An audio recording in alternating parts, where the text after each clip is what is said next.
கோயம்புத்தூர் ஒருங்கிணைப்பு குழு மனசாட்சியின் தீர்மானத்தின் அடிப்படையில ராத்திரி நாம நடத்திட்டு வர்ற இந்த 9:30 to 10:30 மணி மீட்டிங்ல 24 மணித்துளிகள் ஒரு நாள் 24 hours a day அப்படின்ற புத்தகத்துல இருந்து நாம ஒரு நாளும் ஒரு பக்கமாக எடுத்து அந்த சிந்தனையை வாசிச்சு விளக்கம் பார்த்து கலந்தாய்வு செய்து கூட்டத்தை நடத்தி கொண்டிருக்கின்றோம். அதன் தொடர்ச்சியாக இன்னைக்கு நாம அடைஞ்சிருக்கிற பக்கம் ஜூன் மாதம் 2ஆம் நாள். முதல்ல இந்த ஜூன் மாதம் 2ஆம் நாள் சிந்தனையை வாசிச்சு அதற்கு அப்புறமாக அதற்கு விளக்கம் பார்த்து கலந்தாய்வு செய்து கூட்டத்தை நிறைவு செய்வோம். இந்த ஜூன் 2 சிந்தனையை வாசிப்பதற்கு நண்பர் பிராங்க்லின் அவர்களை அன்போட பணியோட கேட்டுக்கொள்றேன். Okay Franklin, thank you. ஜூன் 2 24 மணிச்சொல்கள் ஒரு நாள், ஜூன் 2. ஏஏ தோழமையின் இன்றைய சிந்தனை.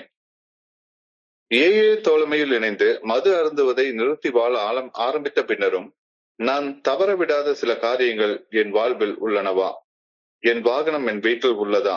நான் எவ்வாறு வீடு வந்து சேர்ந்தேன்? நான் நேற்று எங்கே சென்றிருந்தேன்?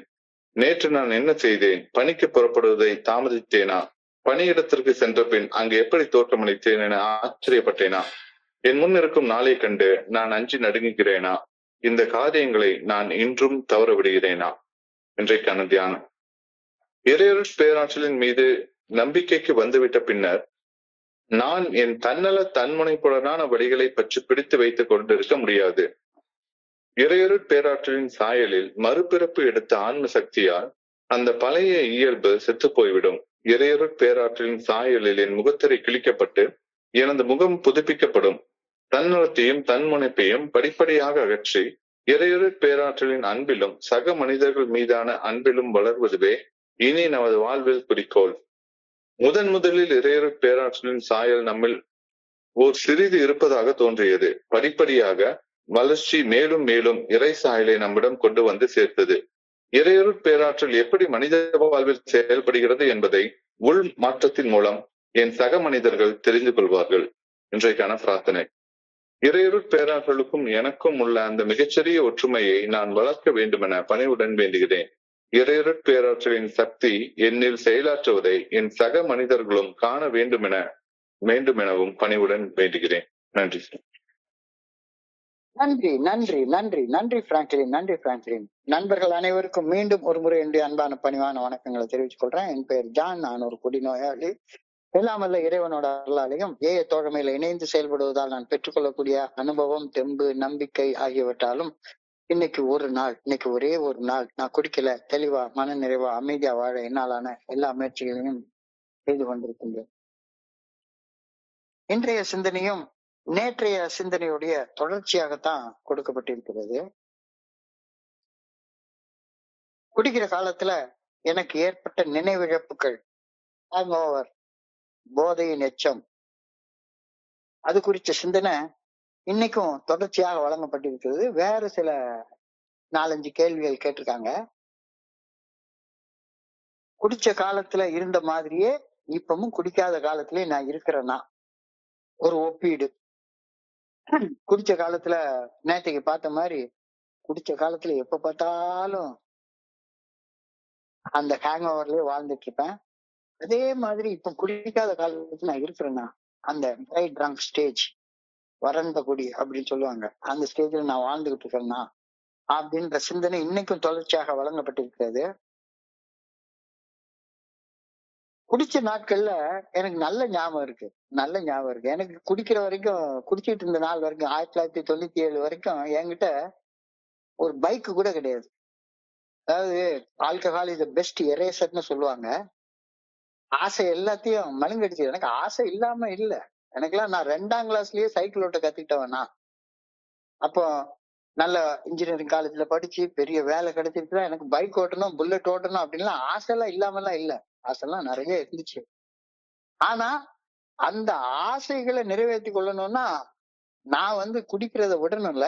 அது குடிக்கிறத விட மாட்டேன். குடிக்கிறதுதான் எல்லாத்துக்கும்.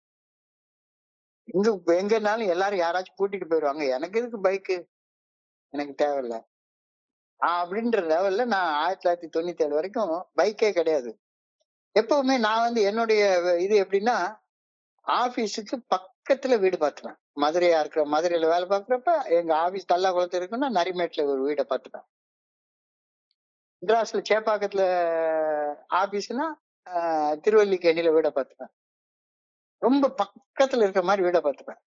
ஸோ போக வேண்டியிருக்கு. அதனால அந்த கொஞ்ச தூரத்தை போறதுக்கு எங்க அப்பாவுடைய பழைய சைக்கிள் ஒண்ணு உண்டு. நல்ல அந்த காலத்து ராலி சைக்கிள்னு சொல்லுவாங்க. நல்ல ஸ்டர்டியான சைக்கிள். அந்த சைக்கிளை வாங்கி வச்சுக்கிட்டேன். சைக்கிள்லயே எங்க வேணாலும் போயிடுவேன். சைக்கிள்ல எங்க வேணாலும் போயிடுவேன். குடிச்சிட்டு இருந்த காலகட்டத்துல நிறைய நாள் போய் ஏதாவது ஒரு பார்ல உட்கார்ந்து குடிச்சுக்கிட்டே இருப்பேன். குடிச்சு நல்ல போதையில இருந்து வர்றப்ப சைக்கிளை அந்த இடத்துல விட்டுட்டு வந்துருவேன். குடிச்சிட்டு என் பாட்டுக்கு ஒரு பஸ்ல ஏறி வந்துருவேன். சைக்கிள் போனதே ஞாபகம் இருக்காது, அல்லது எங்க விட்டேன்னே தெரியாது. சைக்கிள் எங்கேயோ விட்டுட்டு வந்துருவேன். சில நாள் 2-3 நாள் சைக்கிள் எங்க இருக்குன்னே தெரியாது. கடைசியில ஓஹோ இந்த இடத்துல விட்டோம்ல அப்படின்னு சொல்லி பார்த்தா அங்க போய் சைக்கிள் எடுத்துட்டு வந்த ஞாபகங்கள்லாம் இருக்கு. இது ஒரு தடவை இல்ல, பல தடவை நடந்திருக்கு. பல தடவை நடந்திருக்கு. மறந்து போயிடும் என் வண்டி எங்க விட்டேன் அப்படின்னு எனக்கு தெரியவே தெரியாது. நான் பாட்டுக்கு விட்டுட்டு வந்துருவேன். அப்புறமா மாம்பழத்துல ஒரு இடத்துல ஒரு டெய்லர் ஷாப்ல கொண்டு போய் விட்டுட்டு ஒரு தடவைலாம் ஒரு வாரம் அந்த டெய்லர் ஷாப் வாசல்லையே சைக்கிள் நின்றுருக்கு. தெரியாது.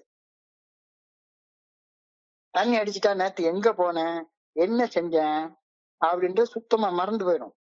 சுத்தமா மறந்து போயிடும். ஒண்ணுமே ஞாபகம் இருக்காது. ஒரு பிளாக் அவுட். ஈஸியா இதை செஞ்ச ஞாபகம் இருக்கு. எனக்கு 9:30 மணிக்கு ஒரு குவார்டர் பாட்டில் குடிக்கலான்னு போனேன். அதான் ஞாபகம் இருக்கு. ஆனா என்ன நடந்துச்சு அப்படின்றது சுத்தமா மறந்து போயிருக்கும். முந்தின நாள் அடுத்த நாள் நான் என்ன செஞ்சேன்ற ஞாபகப்படுத்தி பார்த்தா எனக்கு ஞாபகமே வராது. அதே மாதிரி எனக்கு சம்பளம் கொடுக்குற இடம், நான் சம்பாதிக்கிற இடம், என்னுடைய வேலை செய்யற இடம். அந்த வேலைக்கு போய் ஒழுங்கா அட்டண்டன்ஸ்ல கையெழுத்து போடணும்னு கூட தெரியாது.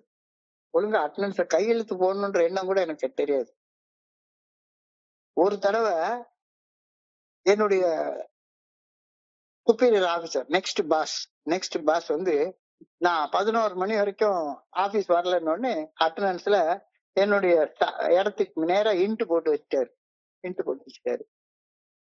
இன்ட்டு போட்டு வச்ச உடனே நான் என்ன பண்ணிட்டேன், அந்த பேப்பர் எடுத்து அப்படியே கிழிச்சிட்டு என் பாட்டுக்கு போயிட்டேன். அட்டண்டன்ஸ் எடுத்த பேப்பர் அப்படி, அதாவது அது ஒரு அபிஷியல் ரெக்கார்டு, அது எவ்வளவு முக்கியமானது அப்படின்றதெல்லாம் தெரியவே தெரியாது. அவ்வளவு அளவுக்கு ஒரு மூர்க்கத்தனமான ஒண்ணு. பேப்பர் அப்படியே எடுத்து கிழிச்சிட்டு என் பாட்டு கசைக்கு தூர போட்டு போயிட்டே இருந்தேன். அதாவது எனக்கு இப்ப நினைச்சாலும் எனக்கு என்னுடைய பாஸுக்கு நல்லா தெரியும் நான் தான் செஞ்சிருக்கேன் அப்படின்னு. அவர் மட்டும் என்கிட்ட ஒரு சார்ஜ் ஷீட் போட்டிருந்தாருன்னா எனக்கு ஒண்ணுமே பண்ணிருக்க முடியாது. அந்த மாதிரி நிறைய மெமெல்லாம் வாங்கியிருக்கேன். ஆனாலும் திமிரு முடிச்ச ஒரு பிஹேவியர். ஒரு நாள் கூட வேலைக்கு டைமுக்கு போனதே கிடையாது. நான் டைமுக்கு போக மாட்டேன். ஆனா என்னுடைய பாஸ் அட்டண்டன்ஸ்ல வட்டம் போடாம அல்லது இன்ட்டு போடாம எனக்காண்டி காத்துட்டே இருக்கணும். இது என்னுடைய மனநிலை. குடிக்கிற காலத்துல என்னுடைய உடல் சுத்தம், உடை சுத்தம் அதை பத்தி கவலைப்படுறதே கிடையாது. அடுத்தவங்க என்ன பார்த்து அழுக்கு, என்னடா இவன் பக்கத்தே வர முடியல, இவ்வளவு மோசமான ஒரு ட்ரெஸ்ஸ போட்டு வந்திருக்கானே, உடம்புல வர்ற நாத்தத்தை தாங்க முடியலையே. என்னுடைய பாஸோடைய ஏசி ரூம்குள்ள நம்ம போனோம்னா யாருமே என்னைய ஒரு 2 நிமிஷத்துக்கு மேல வச்சு பேச மாட்டாங்க. ஏன்னா முந்தின நாள் குடிச்ச சாராய வாடை அது குளிக்க வேற செஞ்சிருக்க மாட்டேன்னா சாராய வாடை அந்த ரூம் முழுக்க அடிக்கும். உடனே குவிட் பண்ண சொல்லிடுவாங்க. நான் என்ன நினைக்கிறேன், இந்த ஏதோ ஒரு படத்துல சொல்லுவாங்க, ஏதோ ஒரு கதையில சொல்லுவாங்க, ஒரு பெரிய யானை காலையில ஒரு ஆத்துல போய் குளிச்சுட்டு அந்த தாமரைப்பூ ஒண்ணு எடுத்துட்டு சாமி கும்பிடுறதுக்கு வந்துட்டு இருக்குமா. ஏத்த மாதிரி சேத்துல புரண்ட பன்னி அந்த ஒரு வழி பாதையில நிக்குமா. உடனே அந்த யானை, பெரிய யானை கொஞ்சம் ஒதுங்கி பன்னிக்கு வழி விட்டுருமா. அந்த பன்னி நினைச்சுப்பான், யானை என்னை கண்டு பயந்துருச்சு, பயந்து வழி விடுது பத்தியா அப்படின்னு அது பாட்டுக்கு பயங்கரமா தலையை தூக்கிட்டு இந்த சேத்துல புரண்ட பண்ணி போமா. அந்த மாதிரி என்னுடைய பாஸ் என்னை கண்டு பயந்துட்டாருன்னு நான் நினைச்சிட்டு இருப்பேன். இப்போ குடிக்கிற காலத்துல உடல் சுத்தம் கிடையாது, உடை சுத்தம் கிடையாது, ஒரு வாரத்துக்கு ஒரு தடவை தான் குளிக்கிறது, எதை பத்தியுமே கண்டுக்கிறது கிடையாது. குளிச்சுட்டு ஆபீஸ் போகணுங்கிற ஃபண்டமெண்டல் இது கூட தெரியாது. நிறைய நாள் ஒரு விஷயம் நடக்கும். சைதாப்பேட்டையில என்னுடைய வீடு. ஆபீஸ் அப்போ தரமணின்ற ஒரு இடத்துல ஆபீஸ். தரமணின்ற ஆபீஸுக்கு புறப்பட்டு போறதுக்கு நடந்து வந்துட்டு இருப்பேன். அப்போ 5Tன்னு ஒரு பஸ் புறப்படும் சைதாப்பேட்டை டு தரமணிக்கு. அந்த பஸ் அப்ப அந்த காலத்துல எல்லாம் வெறுமனே ஒரு பஸ் தான் உண்டு. அந்த பஸ் ஏறுறதுக்காக வர்ற நேரத்துல வழக்கமா ஒரு இடத்துல ஒரு போஸ்டர் ஒண்ணு ஒட்டி வச்சிருப்பான். பரங்கி மேல ஜோதி தியேட்டர்ல ஒரு படம் போடுவான். என்ன படம்னு நண்பர்களுக்கு எல்லாம் நல்லா தெரியும்.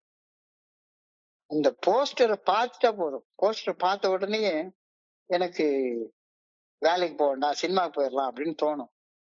உடனே நேரா சைதாப்பேட்டை அந்த பஸ் ஸ்டாப்புக்கு ஏத்த மாதிரி மவுண்ட் வியூ ஒயின்ஸ்னு ஒரு ஒயின் ஷாப் இருக்கும். அந்த ஒயின் ஷாப்ல போய் முதல்ல ஒரு குவார்டர் பாட்டில் சொல்லிட்டு, சார் ஒரு ஃபோன் பண்ணிக்கலாமா அப்படின்னு சொல்லி கேட்பேன். உடனே அவரு டெய்லி ரெகுலர் கஸ்டமர்ல, உங்களுக்கு இல்லாத போனா இந்தாங்க பண்ணிங்க அப்படின்னு போனை தூக்கி எங்க கையில கொடுப்பாரு. உடனே வீட்டுக்கு போய் இன்னைக்கு உடம்பு சரியில்லை சார் நான் வரல அப்படின்னு லீவ் சொல்லிடுவேன். லீவ் சொல்லிட்டு 11:30 மணிக்கு அந்த படத்துக்கு போறதுக்கு ஒரு குவார்டர் பாட்டில் ஹாஃப் பாட்டில் அடிச்சுட்டு வேகாத வெயில்ல 11:30 மணிக்கு அந்த படத்துக்கு போக வேண்டியது. அந்த 11:30 மணிக்கு படத்தை போட்டா அது 3/4 மணி நேரத்துக்கு மேல அந்த படம் ஓடாது. ஏதாச்சும் மலையாள படம் போட்டிருப்பான், ஒண்ணுமே தெரியாது. 12:15 12:30 மணிக்கு திறந்து விட்டுருவான். 12:30 மணிக்கு போதையில அந்த படத்தை பார்த்து எனர்ஜி வேஸ்ட் ஆன நேரத்துல வெயில்ல, கடும் வெயில்ல என்ன பண்றதுன்னே தெரியாது. அழகா ஆபீஸ்ல குழுன்னு உட்கார்ந்து வேலை பாக்குறத விட்டுட்டு 11:30 டு 12:15 ஒரு 3/4 மணி நேரம் என்னமோ தேவையில்லாத ஒரு படத்தை பார்த்துட்டு வெயில்ல நின்னுகிட்டு இருக்கிறது, என்ன செய்யறதுன்னு தெரியாது. இப்படி பல நாட்கள் என் வாழ்க்கையில கடந்து போயிருக்கு. இதெல்லாம் குடிச்ச காலத்துல இருந்த மன நிலைமை.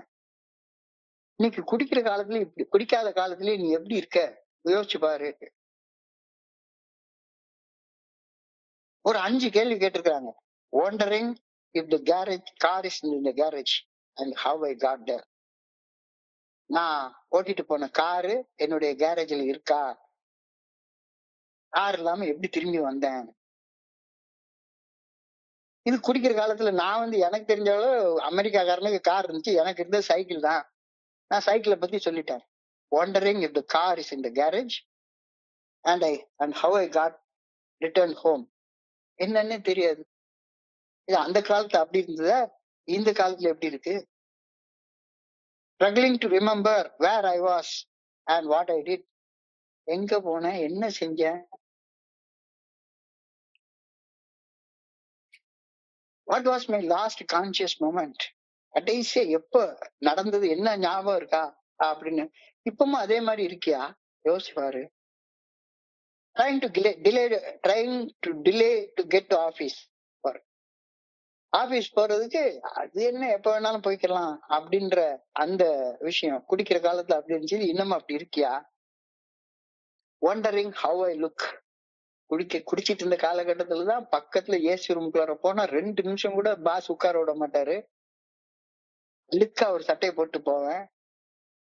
ஒரு சட்டையை போட்டா ஒரு வாரம் அதே சட்டையை போட்டுக்கிறது. அது மாதிரி இன்னமும் இருக்கியா? dreading the day ahead. இன்னைக்கு நாள்ல என்ன செய்யறது. அந்த சினிமா பார்த்துட்டு வந்தாலும் பரங்கி மேல தியேட்டர்ல பார்த்துட்டு 12:15 நடு வெயில்ல நின்னுகிட்டு ஆபீஸ்க்கு லீவ் சொல்லியாச்சுது, எங்க போறது, என்ன செய்யறது. மனைவி ஆபீஸ்க்கு போயிருப்பாங்க, பையன் இருக்க மாட்டான், என்ன செய்யறது, ஏது செய்யறது. dreading the day ahead. Physical hang over இருந்த நேரத்துல, உடல் அளவுல நிதானமாக இல்லாத நேரத்துல நான் இந்த மாதிரிலாம் இருந்தேன். வண்டி எங்க விட்டு வந்தேன்னு தெரியாது, முந்தின நாள் என்ன செஞ்சேன்னு தெரியாது, ஆபீஸ்க்கு ஒழுங்கா நேரத்துக்கு போறது கிடையாது, என்னுடைய தோற்றத்தை பத்தி அக்கறை எடுத்துக்கிறதே கிடையாது, என்ன ட்ரெஸ் போடணும்னு யோசிக்கிறதே கிடையாது, குறிப்பிட்ட நாள்ல என்ன செய்யணும் அப்படின்ற அந்த நினைப்பே கிடையாது. இப்ப பிசிக்கல் ஹேங் ஓவர் இல்ல, இப்ப உடல் அளவுல போதை இல்ல, ஆனா இன்னொரு வகையான ஹேங் ஓவர் இருக்கு. அந்த ஹேங் ஓவருக்கு பேர் தான் எமோஷனல் ஹேங் ஓவர்னு சொல்றாங்க. அந்த எமோஷனல் ஹேங் ஓவர்லயும் பிசிக்கல் ஹேங் ஓவர்ல இருந்த மாதிரியே இன்னமும் இருந்துட்டு இருக்கியா அப்படின்ற கேள்வி இன்னைக்கு கேட்கப்படுகிறது. எப்படி இருக்கேன் எப்படி இருக்கேன் நான் எப்படி இருக்கேன்? சரி, குடிக்கிற காலத்துல என்கிட்ட வண்டியே கிடையாது. எனக்கு டூ வீலர் ஓட்டவே தெரியாது. கியர் வச்ச வண்டிய 39 வயசு வரைக்கும் எனக்கு ஓட்ட தெரியாது. காரணம் என்னன்னா, அந்த ஆர்வமே எனக்கு இல்லாம போயிடுச்சு. ஆனா அக்டோபர் ஆன பிறகு நான் முதல்ல எடுத்தோடனே வண்டி ஓட்ட தெரியாதுன்றதுனால டிவிஎஸ் எக்ஸல் ஒண்ணு வாங்கினேன். ஏக்கு வந்த உடனே முதல்ல செஞ்ச வேலை ஒரு டிவிஎஸ் எக்ஸல் வாங்குறது. ஒரு டிவிஎஸ் எக்ஸல் வாங்கிட்டேன். குடிக்கிறத நிறுத்தி கிட்டத்தட்ட ஒரு 6 மாச காலம், 1 வருஷ காலம் ஆயிடுச்சு. ஒரு 8 9 மாசமா இருக்கும். என்னன்னு எனக்கு சரியா ஞாபகம் இல்ல. 1 வருஷத்துக்கு உள்ளார. அப்போ ஒரு நாள் எனக்கு ஒரு ப்ரமோஷன் பேனல் கவர்மெண்ட்ல செக்ரட்டேரியட்ல போட்டிருக்காங்க. அந்த ப்ரமோஷன் பேனல்ல என் பேர் இருக்கா அப்படின்னு தெரிஞ்சுக்கலாம்னு செக்ரட்டேரியட்டுக்கு போனேன். ஏன்னா குடிக்கிற காலத்துல இவ்வளவு சேட்டை பண்ணிருக்கோமே, எவ்வளவு மெமோ வாங்கியிருக்கோமே. இந்த மெமோ வச்சு நம்மளுடைய பாஸ் ரெக்கமெண்ட் பண்ணலன்னா பேனல்ல நேம் இருக்காது. பேனல்ல நேம் இல்லைன்னா அதுக்கப்புறம் தனி மனுஷனாக போராடணும். அது பாட்டுக்கு ஆத்தோட வெள்ளத்தோட வெள்ளமா வந்துருச்சுன்னா பிரச்சனை கிடையாது. ஏதாச்சும் ஒரு சார்ஜ் ஷீட் இருக்கு அப்படின்னு சொல்லி பேனல்ல நிறுத்தி வச்சுட்டாங்கன்னா பிரச்சனை கவர்மெண்ட்ல. இருக்கான்னு பாக்கலான்னு போறேன்.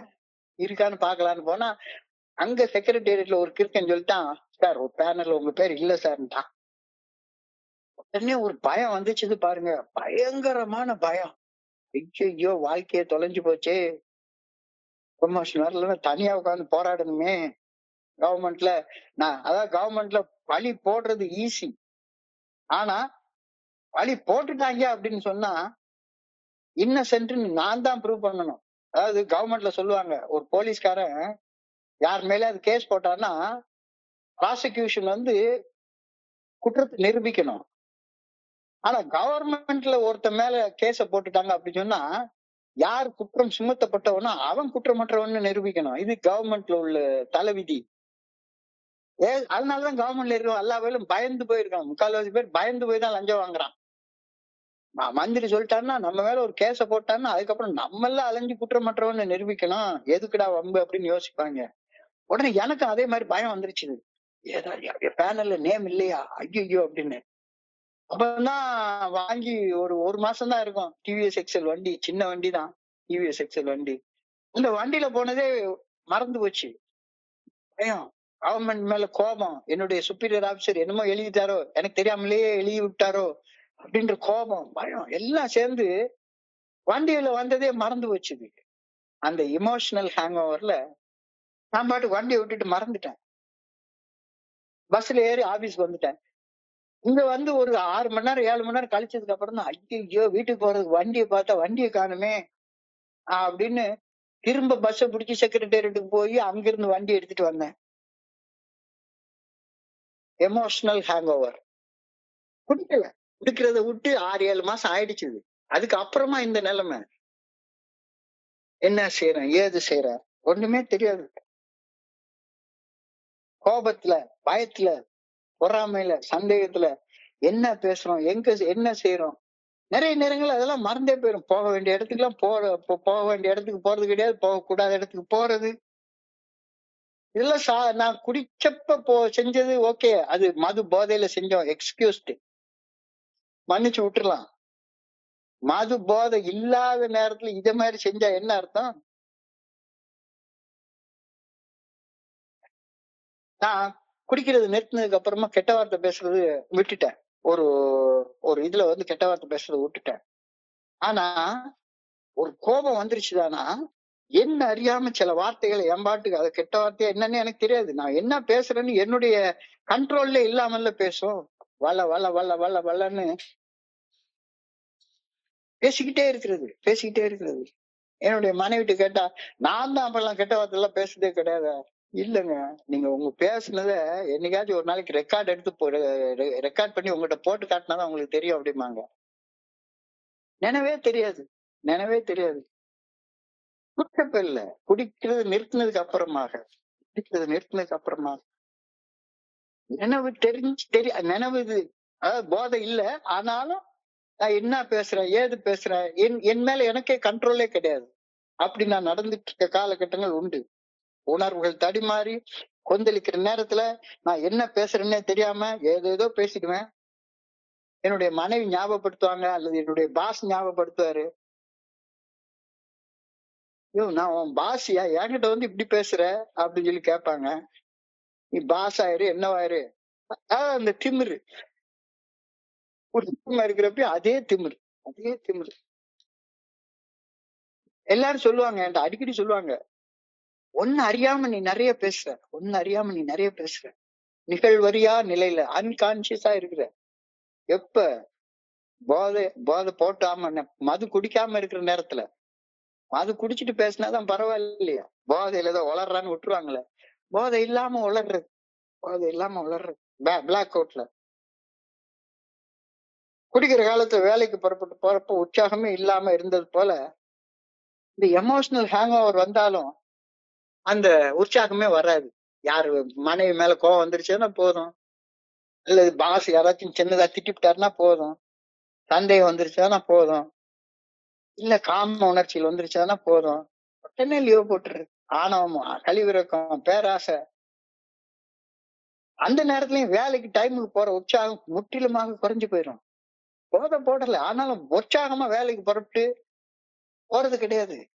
வேலைக்கு போய் சம்பாதிச்சு, இது என்னடா உலகமே மோசமா இருக்குது, இங்க பாரு, அந்த அரசியல்வாதி சரியில்லை, இந்த அரசியல்வாதி சரியில்லை, இந்த கவர்மெண்ட் வேலை பார்த்து என்ன பண்ண போறோம், உற்சாகமே இல்ல, உலகமே மோசமா இருக்கு, நான் வேலைக்கு போயிட்டா இந்த உலகம் திருந்த போதா, ஒண்ணுமே ஆகாது. அதான் ஏற்கனவே இருக்க ஏன் லீவ் இருக்கு, மெடிக்கல் லீவ் இருக்கு, கேஷுவல் லீவ் இருக்கு, ஏதாவது ஒரு லீவ் போட்டுட்டு வீட்டுல கிடக்க வேண்டியதானே. எப்ப குடிக்காம இருக்கிற காலத்துல தோணி இருக்கு எனக்கு, லீவ் வேஸ்டா போகுதுன்னு நிறைய நேரத்துல லீவ் போட்டிருக்கேன். இப்ப நிறைய பேர் சொல்லுவாங்க, லீவ் வேஸ்டா போகுது, இந்த லீவை எடுக்கலன்னா அது வேஸ்டா போயிடும், அதனால லீவ் வேஸ்டா போற லீவ் எடுத்து சும்மா வீட்டுல உட்கார்ந்து இருக்கிறது. குடிக்கிற காலத்துல என்னுடைய புற தோற்றத்து மேல கவலைப்படாம இருந்தேன், கண்டுக்காம இருந்தேன். ஒரு சட்டையை துவைச்சு கூட போடாம ஒரு வாரம் கூட போட்டு அலைவேன். சரியா குளிக்கிறது கூட கிடையாம இல்லாம ஆபீஸ் போயிட்டு இருந்தேன். இந்த இமோஷனல் ஹேங் ஓவர் வர்ற நேரத்துல மறுபடியும் உணர்வுகள் தடுமாறுனா, காலையில எழுந்த உடனே குளிக்கணும்ன்ற எண்ணம் வராது. மறுபடியும் அதே சோம்பேறித்தனமா, கோபம், பயம், இதெல்லாம் வர்ற நேரத்துல அந்த எமோஷனல் ஹேங் ஓவர்ல குடிக்காம இருக்கிறப்பையும் குடிச்ச மாதிரியே பிஹேவ் பண்றது. இதெல்லாம் மாத்திக்கணும். குடிக்காம இருக்கிற காலத்துல உணர்வு தடுமாற்றத்தால வேலைக்கு போகக்கூடிய இது இல்லாம லீவ் போட்டுட்டு வீட்டுல சும்மா படுத்து கிடந்து மேட்ச் பார்த்துட்டு இருக்கிறது, வெட்டியா வெயில சுத்தி கலையிறது.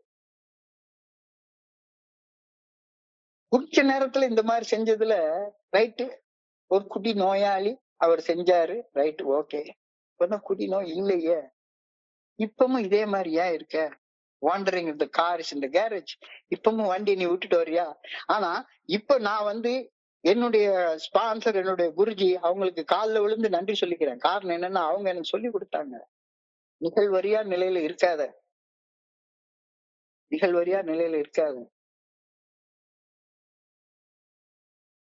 என்ன செஞ்சேன், என்ன பேசினேன்றத ஞாபகத்தை வச்சுட்டு இருக்காது. ஒரு நண்பர் வந்து என்கிட்ட வந்தாரு, சார் உங்களுக்கு என்ன சார் பிரச்சனை, நீங்க கவர்மெண்ட்ல வேலை பார்க்குறீங்க, உங்களுக்கு பிரச்சனை இல்லை, எனக்கு வேலையும் கிடையாது, ஒண்ணும் கிடையாது, பாருங்க நாளைக்கு இஎம்ஐ கட்டணும், ஒருத்தங்கிட்ட 10 வெட்டிக்கு பணத்தை வாங்கிட்டேன், அவன் வந்து சட்டையை பிடிச்சிட்டு நிப்பான், நான் என்ன பண்றதுன்னு தெரியல. அவருக்கு 3 வருஷம் சோபரு. எதுக்கே 10 வெட்டிக்கு பணத்தை வாங்கினேன் அப்படின்னு சொல்லி கேட்டா, சரிதான் சார், ஈரோடு அனிவர்சரி பார்க்க போறது போனேன், என்ன பண்ண, அதுக்கு 10,000 ரூபாய் கடன் வாங்கிட்டு போனேன். எதுக்கு 10,000 ரூபாய் கடன் வாங்கினேன், 10 வெட்டிக்கு. அதுவும் ஈரோடு அனிவர்சரி போனா சொப்ரைட்டி கிடைக்கும்னு போனேன், இங்க வேற நல்ல சூப்பரா சாப்பாடு போடுவாங்க, நண்பர்களை எல்லாம் பாத்துக்கலாம், அதுக்காக போனேன். இப்ப என்னடான்னா 10 வட்டிக்கு இப்ப கடன் வாங்கினவன் வந்து நின்னா, நீ என்ன வேலை பாக்குற, ஒரு நாளைக்கு 500 ரூபாய் சம்பளம் வாங்குற, அந்த வேலையை விட்டுவிட்டு அனிவர்சரிக்கு போய், அதுவும் கடனை வாங்கிட்டு அனிவர்சரிக்கு போய் அங்க ஒரு 1000 ரூபாய் நாக் அவுட் விளையாடி இருக்கிற பணத்தை எல்லாம் தொலைச்சுட்டு நான் சோபரா இருக்கேன்னு வேற சொல்லிட்டு அலையிற. நானும் இதே மாதிரி நிறைய செஞ்சிருக்கேன். ஆனா என்னுடைய ஸ்பான்சருக்கும் என்ன, ஏய், physical hang over, physical intoxication இருக்கிறப்ப நீ நடந்துகிட்டதே மாதிரி அந்த பிசிக்கல் இன்டாக்சிகேஷன் இல்லாத நேரத்திலேயே நடந்துட்டா எப்படி பாது?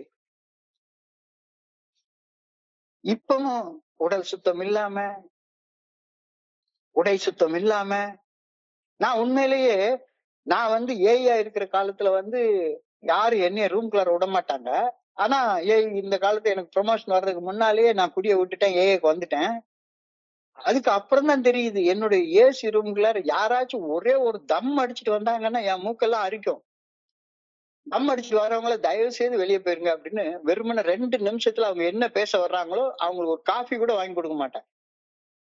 ஏன்னா அந்த ஏசி ஹால்ல வந்து அப்படி ஏசி ரூம்குள்ளார மூக்கெல்லாம் வேர்க்கும். அப்படியே அவன் அவன் இதுல இருந்து வர்ற இந்த சிகரெட் வாடை வந்து மூக்கெல்லாம் அரிக்கிற மாதிரி பண்ணும். ஏன்னா நான் சிகரெட் குடிக்கிறத விட்டுட்டேன். அப்ப யோசிச்சு பாக்குறேன், நான் குடிச்ச காலத்துல இவங்க யாருமே ஒரு லெஸ் தேன் மினிட் தான் உள்ள இருக்கவே விடுவாங்க. Less than minute. அதுக்கு முன்னால நான் என்ன பண்ணனாலும் சரிதான். நான் என்ன நினைச்சுப்பேன், இந்த சேத்துல புரண்ட பன்னி யானை தன்னை பார்த்து விலகி நின்னதா நினைச்ச மாதிரி நான் பண்ணி மாதிரி நினைச்சுக்குவேன்.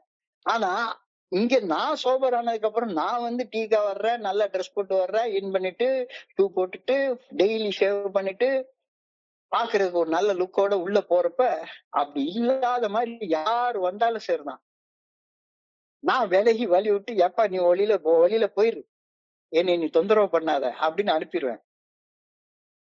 இப்ப மாற்றுங்க, நான் என்ன செய்யறேன்னு எனக்கு தெரியுது. வெட்டிக்கு கடன் வாங்குறது கிடையவே கிடையாது. இப்பவும் மீட்டிங் வர்றதுன்னா கூட நான் என்னைய தயாரித்து கொண்டு நல்ல முகத்தெல்லாம் கழுவிட்டு அதுக்கப்புறம் தான் மீட்டிங்லயே வந்து உட்காருவேன். நான் உட்கார இடம் அந்த சேர்ல. இப்ப என் மனைவி ரொம்ப ஒத்துழைக்கிறாங்க. நான் ஒரு நேரம் போட்ட கைலிய லுங்கிய அடுத்த நாள் போடவே விட மாட்டாங்க. இருக்கிறதெல்லாம் நீட்டா சுத்தமா துவைச்சு வச்சு நான் உட்கார்ந்து இருக்கிற சேர்ல உள்ள துண்டு கூட 2 நாளைக்கு ஒரு நாளைக்கு துவைச்சு போட்டுருவாங்க. அந்த அளவுக்கு இப்போ வாழ கத்துட்டு இருக்கேன். இந்த கேள்விதான் இன்னைக்கு கேக்குறாங்க. Am I quite sure that I do not miss those things now? குடிக்கிற காலத்துல இருந்த மாதிரியே இன்னும் இருக்கியா? குடிக்கல அப்படின்னு மட்டும் பெருமை பாராட்டாத. குடிக்கலன்னு மட்டும் பெருமை பாராட்டாத. வாழ்க்கையில என்ன மாதிரி வளர்ந்திருக்க? உன்னுடைய பிசிக்கல் ஹேங் ஓவர் இல்ல, எமோஷனல் ஹேங் ஓவர் இன்னும் இருக்கா? இன்னமும் பயம் இருக்கா, கோபம் இருக்கா, பொறாம இருக்கா, சந்தேகம் இருக்கா, பேராசை இருக்கா, ஊர் சுத்தணும்ன்ற ஆசை இருக்கா? ஊர் சுத்து, பொண்டாட்டியோட சேர்ந்து சுத்து. அனியா 10,000 ரூபாய்க்கு மீட்டர் வெட்டிக்கு கடன் வாங்கிட்டு போய் சுத்தாத. இன்னமும் அதே மாதிரியேதான் பழைய லெவல்லயே வச்சுட்டு. போன வருஷம் 2 லட்சம் ரூபாய் கடன் இருந்ததுன்னா இந்த வருஷம் அட்லீஸ்ட் ஒரு மாசத்துக்கு எவ்வளவா சேர்த்து வச்சிருந்தா அந்த கடனை அடைச்சிருக்கணும். போன வருஷம் 2 லட்சம் ரூபாய் கடன் இருந்தது, இந்த வருஷம் 3 லட்சம் ரூபாய் கடன் இருக்கா? வருஷம் கடனை ஏத்திக்கிட்டே போய் கடைசியில வாங்குற சம்பளமும் கட்டுற இஎம்ஐயும் ஒன்னா இருக்கிற லெவலுக்கு வந்துட்டியா? குடிச்சப்ப இருக்கிற ஹேங் ஓவர் இன்னமும் உணர தடுமாற்றம் இருக்குதா? தன்னலத்தையும் தன்மனைப்பையும் விடாம உறுதியாக பற்றி கொண்டு ஒரு மனிதன் கடவுளை பற்றிட்டு இருக்கேன்னு சொல்ல முடியாது. சோ அந்த குடிச்சப்ப இருந்த அந்த ஹேங் ஓவர் இப்பவும் உனக்கு இருக்குன்னா இன்னைக்கு தியானத்துக்கு கடந்து போ. தியானத்துல அதான் சொல்றாங்க, தன்னலத்தையும் தன்மனைப்பையும் விடாமல் உறுதியாக பற்றி கொண்டிருக்கும் ஒரு மனிதன் இறைவர பேராற்றலை உறுதியாக பற்றி கொண்டு நம்பிக்கையோட இருக்கிறேன்னு சொல்ல முடியாது. ஒண்ணு உன் தன்னலத்தையும் தன்மனைப்பையும் பற்றிக்கோ அல்லது கடவுளை பற்றிக்கோ. 2ல ஒன்னதான் பத்திக்க முடியும். 2யும் பத்தி கொள்ள முடியாது. ரெண்டையும் பற்றி கொள்ள முடியாது. ஒண்ணு செல்ஃபிஷா செல்ஃப் சென்டர்டா இரு, இல்ல செல்ஃப்லெஸ்ஸா ஹம்பிளா இரு. ரெண்டுல ஒரு மாதிரி தான் இருக்க முடியும், ரெண்டு மாதிரி இருக்க முடியாது. தயவு செய்து இதை புரிஞ்சுக்கோ அப்படின்னு சொல்லி இன்னைக்கு தியானத்துல கவனத்தை குறிச்சு சிந்திக்க சொல்றாங்க. ரொம்ப டீப்பா திங்க் பண்ணி பாருங்க. ரெண்டையுமே சேர்த்து இருக்க முடியாது. There is always a conflict between spiritual devotion and personal ego. ஈகோவா இருக்கிறவன் எப்படி கடவுளை பற்றி கொள்ள முடியும், கடவுளோட ஈடுபாடாக இருக்க முடியும்? ஈகோனாலே எட்ஜிங் காட் அவுட், கடவுளை வெளியே தள்ளுறதுதானே ego, edging God out. So if a man is to live peacefully, he has to transform from egoistic behavior to humble behavior. இல்லாட்டி போனா இருக்க முடியாது. ஹம்பிள்னா நீ வந்து எல்லாரும் முன்னாலையும் உடல் மொழியால பாடி லாங்குவேஜ்ல காட்டுறது பேர் ஹியூமிலிட்டி கிடையாது. உள்ளுக்குள்ளார இருக்கக்கூடிய இறைவனுக்கு பணிஞ்சு மனசாட்சி உறுத்தக்கூடிய செயலை செய்யாம மனசாட்சி சரின்னு சொல்ற செயல்களை செய்யறதுதான் ஹியூமிலிட்டி. இந்த விஷயம் குறிச்சு முக்கியமான கருத்துக்கள் என்னன்னா, நேச்சர் ஆஃப் யுவர் ஃபெய்த். நீ எந்த நம்புற, உன்னுடைய நம்பிக்கையின் தன்மை, உன்னுடைய நம்பிக்கையின் தரம் என்னவா இருக்கு? நம்பிக்கையின் தரம். Authentic faith involves transformation. Authentic faith involves conversion. உறுதியான நம்பிக்கை என்பது மாற்றம், நல்லதை நோக்கி மாறாம நம்பிக்கையே கிடையாது. ஏல வந்த அன்னைக்கு வந்திருக்கேன், குடிக்க மட்டும் செய்யல, வேற எந்த வகையிலயும் மாறல, அப்படியே தான் இருக்கேன், இன்னும் அதே மாதிரிதான் இருக்கேன் அப்படின்னா உன்னுடைய தன்னலம் பிறர் நலமாக மாறி ஆகணும் தானே. கண்டிப்பாக தன்னலத்தை தன்முனைப்பை மையமாக வைத்து வாழ்பவன் ஆன்மீக வாழ்க்கை வாழ முடியவே முடியாது, வாழவே முடியாது. ஈகோயிஸ்டிக்கா இருக்கிறவன் ஆன்மீக வாழ்க்கை வாழவே முடியாது. உன் வாழ்க்கையில ஒரு பர்சனல் டிசிப்ளினை கொண்டு வா. 9:30 மணிக்கு இந்த மீட்டிங் வரணும்னா 9:30 மணி மீட்டிங்க்கு இந்த மீட்டிங்க்கு வரணும். சும்மா போய் என்னமாச்சும் வேடிக்கை பார்த்து வருவோம், அது இல்ல. டிரான்ஸ்ஃபர்மேஷன், மனமாற்றம், கன்வர்ஷன்.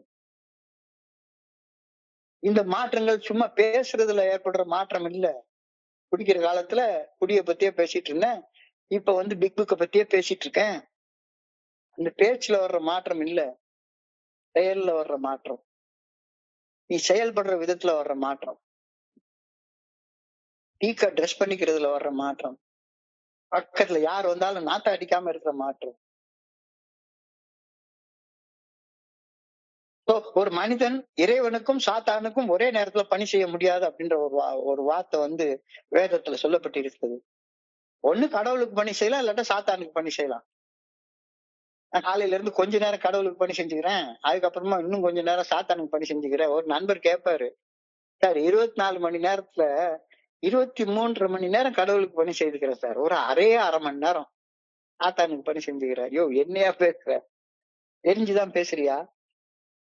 ஒரு மனிதன் இறைவனுக்கும் சாத்தானுக்கும் ஒரே நேரத்துல பணி செய்ய முடியாது. அது போல தன்னலம் தன்முனைப்புன்றது சாத்தான், அது சாத்தான் காட்டுற பாதை, ராஜு காட்டுற பாதை. பிறர் நலம் பணிவு என்பது இறையருட் பேராற்று காட்டுற பாதை. ரெண்டுல ஒரு பாதையில தான் நடக்க முடியும், ரெண்டு பாதையில ஒரே நேரத்துல எப்படி நடக்க முடியும்? You cannot believe in God and keep your selfish ways. நீ ஞானத்துல இந்த வார்த்தையை கொடுத்திருக்காங்க, you cannot believe in God and keep your selfish ways. நான் ஏன் சித்தம்போக்கு சிவம்போக்குன்னு வாழ்வேன், ஆனா வெளி உலகத்துக்கு பெரிய சிலுவையை தூக்கி கழுத்துல மாட்டிப்பேன், நான் ஒரு கிறிஸ்தவர்னு சொல்லிப்பேன், ஒரு பெரிய குல்லாவை தூக்கி தலையில வச்சுப்பேன், நான் ஒரு ஸ்டான்ச் ஃபாலோவர் ஆஃப் இஸ்லாம் மார்க்கத்தை ஃபாலோ பண்றேன்னு சொல்லுவேன், நான் ஒரு பெரிய பட்டையை போட்டுப்பேன், கொட்டையை போட்டுப்பேன், வெளிய அடையாளத்தை போட்டுப்பேன், நான் வந்து சிவ பக்தன் அப்படின்னு சொல்லிப்பேன். கிடையாது. If you believe in God, believe in the good orderly direction of God. கடவுளை நம்புனா கடவுளுடைய நல்ல ஒழுங்கான வழிகாட்டுதலை நம்பி அந்த நல்ல ஒழுங்கான வழிகாட்டுதல் படி வாழ்வதற்கு கன்வெர்ட் ஆகு, மன மாற்றத்தை கொண்டு வா. இறையர் பேராற்றலின் சாயலில் மறுபிறவி எடுத்த ஆன்மீக சக்தியால் உன்னுடைய பழைய இயல்புகள் எல்லாமே மறைஞ்சு போயிடும். இப்ப நம்ம என்னுடைய வாழ்க்கையில அதைத்தான் நான் யோசிச்சு பாக்குறேன். நான் வந்து உண்மையிலேங்க ஒரு நாளும் நான் டைமுக்கு எல்லாம் போனதே கிடையாது. குடிக்கிற காலத்துலயும் சரி, குடிக்க விட்ட ஆரம்ப காலத்துலயும் சரி. யாராச்சும் இருக்காங்கன்னா அதெல்லாம் காத்துட்டு இருப்பாங்க. போய் தலையை காட்டிப்போம். ஒரு நண்பர் சொன்னாரு, மீட்டிங் போய் தலையை காட்டிட்டு வந்துருவோம். ஒரு அட்டண்டன்ஸ போட்டு வந்துருவோம். எப்ப? 8:25க்கு வந்து ஒரு அட்டண்டன்ஸ போட்டு போயிட போறாராம். இந்த அட்டண்டன்ஸ் யாரு கேட்டா உன்னைய? இறையர் பேராற்றின் சாயலில் மறுபிறப்பு எடுத்த ஆன்ம சக்தியால் உன்னுடைய பழைய இயல்புகள், அதாவது நான் என்ற ஆணவம், தன்னலம், தன்முனைப்பு, இதெல்லாம் தானா செத்து போயிரும். செத்து போகணும். செத்து போகலன்னா நீ இன்னும் குடிச்ச வாழ்க்கையை தான் வாழ்ந்துட்டே இருக்க. குடிக்கல, ஆனா குடிச்ச வாழ்க்கையை வாழ்ந்துட்டே இருக்க. The old self revels up and dies upon the reborn soul. God's image is stamped in the reborn new soul. இறைவனுடைய முத்திரை இருக்கும். உன்னுடைய ஒவ்வொரு செயல்லயும் இருக்கும். உன்னுடைய ஒவ்வொரு எழுத்துலயும் இருக்கும். உன்னுடைய ஒவ்வொரு பேச்சுலயும் இருக்கும். எல்லாத்துலயும் அந்த பழைய இயல்பு செத்து போய் புதிய இயல்பு இருக்கணும். பிறர் நலமும் பணிவும் தான் இறையர் பேராற்றலின் முத்திரைகள். ஒரு மனுஷனுடைய நடத்தையில பணிவுன்னா எல்லாரும் நினைக்கிறாங்க. ஒரு நண்பர் என்கிட்ட கேட்டாரு, இவ்வளவு வருஷமா ஆயிடுச்சு, நீங்க எப்படி இந்த மாதிரி எல்லாம் பேசுறீங்க அப்படின்னு. சில நேரத்துல கொஞ்சம் ஸ்ட்ராங்கான வேர்ட்ஸ் ஜென்ரலா பேசுறேன்ல, தனிப்பட்ட முறையில எந்த மனுஷனையும் பேசுறதே கிடையாது. I never expected this kind of word from a well recovered person from you அப்படின்னு ஒரு பெரிய நண்பர் எனக்கு ஒரு மெசேஜ் கொடுத்தாரு. நான் என்னைய யோசிச்சு பார்த்தேன், நான் மாறலையா அப்படின்னு. இல்ல இல்ல இல்ல, நான் இருந்தது என்னமோ உண்மைதான். நான் அதே பண்ணி மாதிரிதான் இருந்தேன். ஆனா இப்ப நான் பண்ணி வாழ்க்கை வாழலைங்கிறத என்னுடைய வாழ்க்கையை பின்னோக்கி பார்க்கிறப்ப எனக்கு தெரியுது. என் தன்னலமும் தன்முனைப்பும் எனக்கு நானே போட்டுக்கொண்ட முகமூடிகள், முகத்திரைகள், முகத்திரைகள். அது என்னுடைய உண்மையான முகம் இல்ல. இந்த முகத்திரை கிழிக்கப்பட்டு என் உண்மையான இறைசாயல் வெளிச்சத்துக்கு வருவது நான் பிறர் நல பணிகளை பணிவுடன் செய்யும் போது நிகழும். என்னுடைய அந்த ஈகோயிஸ்டிக் ஃபேஸ் இங்க கிடையாது. அது தானா கிழிஞ்சு எனக்குள்ளார இருக்கக்கூடிய அந்த இறை சாயல், அந்த இறை சாயல் எப்ப வெளியே தெரியும்? பிறர் நல பணிகளை பணியோட செய்யறப்ப தெரியும். பிறர் நல பணிகளை பணியோட தொடர்ந்து செய்யறப்ப அந்த சாயல்ல நான் நிலைச்சு வாழ ஆரம்பிப்பேன். அதான் இன்னைக்கு எழுதுறாங்க, the gradual elimination of selfishness in the growth of love for God and the love for fellow men is the only goal of life. இறை சாயல் வந்து love of God and love of the good orderly direction of God and love for the human beings, என் பக்கத்துல வாழக்கூடிய அந்த human beings. இது ஆரம்பத்துல எனக்கு முடியவே முடியாது அப்படின்னு தோணுச்சுது. இப்போ நிறைய நண்பர்கள், சார் நீங்க சொல்றத கேட்க நல்லா இருக்கு, ஆனா இதை எப்படி செய்யறது, செய்ய முடியவே முடியாத போல தோணுது. ஆனா தொடர்ந்து இந்த மீட்டிங் நான் வந்துட்டு இருக்க நேரத்துல, தொடர்ந்து இந்த புத்தகத்தை படிச்சுட்டு இருக்க நேரத்துல எனக்கு லேசா அந்த இறை சாயல் தெரிஞ்சா போதும், கொஞ்சோண்டு தெரிஞ்சா போதும். அதான் அழகா பில்டப்ல சொல்லுவாரு, அந்த சாவிய கதவுல வச்சேன்னா போதும், கதவு திறந்துரும். கதவு திறந்ததுக்கு அப்புறம் எவ்வளவு விரிவாக வேணாலும் அதை நீ திறந்துக்கலாம். திறக்கிறது கஷ்டம். அந்த விருப்பம், குடிக்கிறத நிறுத்தணுன்ற விருப்பம், நல்லா வாழணுன்ற விருப்பம் வந்துட்டா போதும். At first I had only a faint likeness of the divine, but I grew and took more and more by doing some humble acts. ஆரம்பத்துல எனக்கு ரொம்ப கஷ்டமா தான் இருந்துச்சு.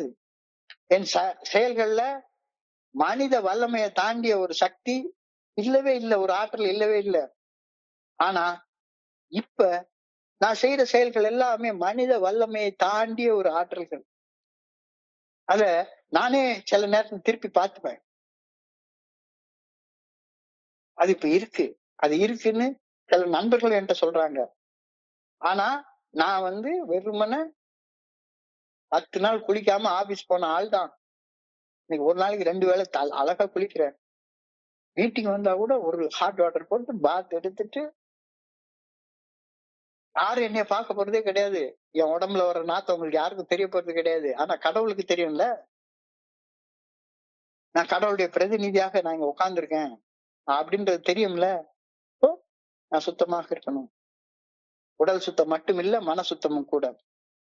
I pray that I may develop a faint likeness I have to the divine. இறையர்கள் பேராற்றலுக்கும் எனக்கும் இருக்கும் அந்த மிகச்சிறிய ஒற்றுமையை நான் கண்டுபிடிச்சு வளர்க்க வேண்டும் என ஆண்டவாவுமே பணியோட வேண்டிக் கொள்கின்றேன். I pray that others may see in me some of the powers of God's grace at work. இறையர்கள் பேராற்றின் சக்தி என்னில் செயலாற்றுவதை என் சக மனிதர்கள் காண வேண்டும் என ஒவ்வொருத்தருக்கும், இங்க இருக்க கேட்டுட்டு இருக்கிற ஒவ்வொருத்தருக்கும் கிராஜுவலா மனித சக்தி ஒண்ணுமே கிடையாது. மனித சக்திக்கு மேல ஒண்ணுமே செய்ய முடியாது. மனித சக்திக்கு மிஞ்சி போனா மட்டன் பிரியாணி சாப்பிடதான் ஆசை வரும். இல்ல ஏதாச்சும் மனசு அட்வென்ச்சரஸா ஏதாவது செய்யணும்னு ஆசை வரும். உள்ளுக்குள்ள இருக்கக்கூடிய அந்த இறை ஆற்றலால சக மனிதனை குணப்படுத்துறதுக்கான பகிர்வுகளை அப்பதான் கொடுக்க முடியும். இல்ல அடுத்தவனுடைய வளர்ச்சிக்கு இடைஞ்சலா நிக்காத. தோழமையில வர்றது வெறுமனை குடிக்கிறது நிறுத்துறதுக்கு மட்டும்தான். பிசிக்கல் ஹேங் ஓவர் இல்ல, எமோஷனல் ஹேங் ஓவர் இருந்துட்டு போகுது. எதுக்கு இந்த மாதிரிலாம் பண்ணணும்? இன்னைக்கு கேள்வியாதான், குடிச்ச காலத்து இருந்த மாதிரி இப்பவும் இருந்துட்டு இருக்கியா? நேத்துக்கும் அதே தான் கேட்டாங்க, இன்னைக்கு அதே தான் கேக்குறாங்க. அந்த மாற்றம் எப்ப கொண்டு வரணும்? கடவுள் எனக்குள்ளார இருக்கிற நேத்துக்கு அந்த ஸ்பார்க்க பத்தி சொல்லியிருந்தாங்க. பிரபஞ்சம் ஒரு தீப்பிழம்பு, அந்த பிரபஞ்சத்துல நான் ஒரு தீப்பொறி. பிரபஞ்சத்துல என்ன இருக்கோ அதான் எனக்குள்ளாரே இருக்கு அப்படின்ற கருத்து. இப்போ இன்றைக்குள்ள சிந்தனைய சுருக்கமாக பார்த்தோம்னா, மிச்ச காலத்துல இருந்த மாதிரி இப்பவும் இருக்கேனா? மிச்ச காலத்துலதான் எனக்கு பிசிக்கல் ஹேங் ஓவர் இருந்தது.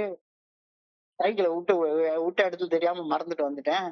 இப்ப எமோஷனல் ஹேங் ஓவர்லயும் அதே மாதிரிதான் நிகழ்வரியா நிலையில ஆக்ட் பண்ணிட்டு இருக்கேன்னா, struggling to remember where I was, what I did. இப்பவும் அதே நிகழ்வரியா நிலையில தான் வாழ்ந்து கொண்டு இருக்கிறேன்னா, இப்பவும் ஒரு மீட்டிங் போகணும்னா அந்த குறித்த நேரத்துக்கு போறேன்னா ஒரு வேலையும் இருக்காது. ஒரு சும்மா டீ சாப்பிட்டு போறதுக்காக 1/2 மணி நேரம் வேஸ்ட் பண்ணிட்டு உட்கார்ந்துருப்பேன். ஒரு மேட்ச் பாக்குறதுக்காக மீட்டிங்க விடுவேன் அந்த காலத்துல. இப்ப எது முக்கியம்? எது முக்கியம்? ஒரு சினிமா போனோம்னா எல்லாத்தையும் விட்டுட்டு நான் சினிமா போவேன். இப்ப எல்லாம் என்ன படம் பார்க்கணும்னாலும் சரிதான், படம் பார்க்கணும். இப்பவும் சனிக்கிழமை லீவு, 2 மீட்டிங்கு சனிக்கிழமை லீவு. சனிக்கிழமை எனக்கு ஒரு நாள். என்னுடைய மனைவியை கூப்பிட்டு வரமாட்டேன்னு. அப்போ நல்ல படமாக ரிவ்யூ பார்த்துட்டு ஏதாவது ஒரு படத்துக்கு போவேன். ஆனா எது முக்கியமானதோ ஃபர்ஸ்ட் திங்ஸ் ஃபர்ஸ்ட், அதை விடவே மாட்டேன். இப்ப நான் ஒண்ணும் பெரிய அழகான மனுஷன் கிடையாது, நல்லா தெரியும். 70 வயசு கிழவன் தான், ஆடி வச்சிருக்கேன், எல்லாம் பண்ணிருக்கேன். ஆனாலும் கூட யாரும் இப்ப என் பக்கத்துல உட்கார்ந்தாங்கன்னா ஒரு துர்நாற்றம் எனக்குள்ளார இருந்து வராது. ஒரு நாளைக்கு ஒரு சட்டை, சட்டை முன்னால எனக்கு சட்டையே இருக்காது. இப்போ 100 சட்டை உள்ள இருக்கு. ஒரு நாளைக்கு ஒரு சட்டை, அதுவும் துவைச்ச அயர்ன் பண்ணன சட்டை இல்லாம போறதே கிடையாது. கைலி கூட ஒரு நாளைக்கு ஒரு கைலி.